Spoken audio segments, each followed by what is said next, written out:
Johnson, professor, political science, Hiram College, and chief political correspondent for Politics 365. Is today a monumental day? I mean, we've been talking Romney versus Obama for a few weeks, and if it's not, how do you make it that day? Do you say something or do something special today because you're supposed, it's almost official today, right?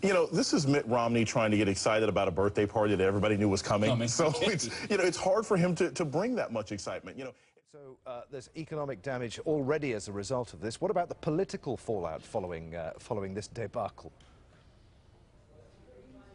The political fallout is terrible. The U.S. Congress's approval ratings is at about 20% right now. The Republicans are lower. Revolutions have been started with higher approval ratings than that. So he's going to do better, but here's the problem. Mitt Romney is, with Obama, he's kind of like a boxer who knows he can't win. So he's going to keep trying to hug the guy and then hope he can get in some body blows at the end.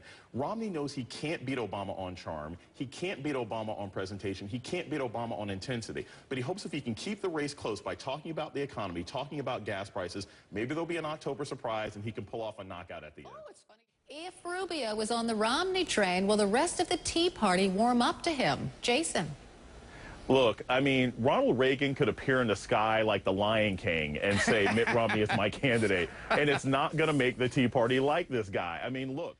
To the humble Jason Johnson. JJ? Look, this is all about ego. This is all about anger. He's like old man, like Liam Neeson, old man angry. He's just out for revenge.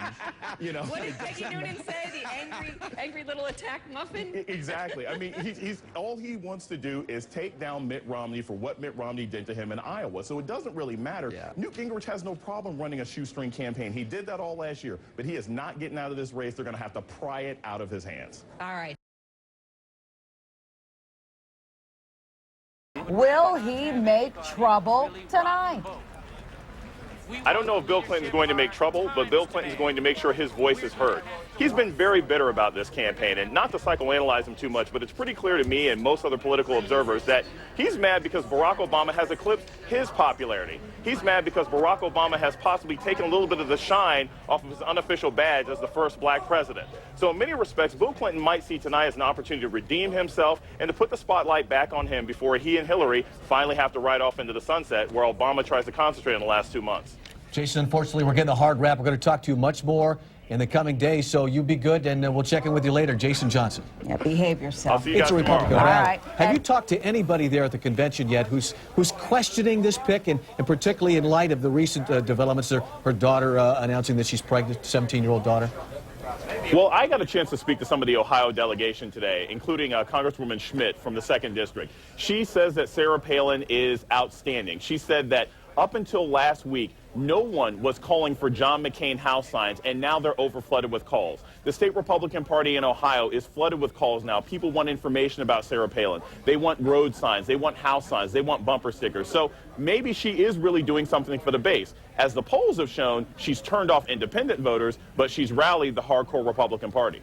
All right. Excellent work, Professor. We appreciate it. Jason Johnson, live for us in St. Long term? Is that what this is? Well, they're thinking long term. Look, Florida is the one swing state that the Republicans really think they can take back from Barack Obama. The Latino vote in particular has really flipped in the state. Bush got 57% of the Latino vote in 04. Obama got 57% of the Latino vote in 08. Republicans really think they have a chance here. His campaign do to try and reintroduce this air of inevitability about his candidacy? What he's got to say is this was a blip. What he's got to say is this was some kicking and screaming conservatives who are eventually going to fall in line and recognize that I'm the only guy who can beat Barack Obama anyway. What he's really got to worry about is people sort of picking up this narrative of, wait a minute, you didn't really win Iowa against, sort of a third-tier candidate in Rick Santorum, and then you didn't win South Carolina. Mitt Romney has to say these are just sort of blips on the screen. I'm still the guy that you really need to depend on. Jason.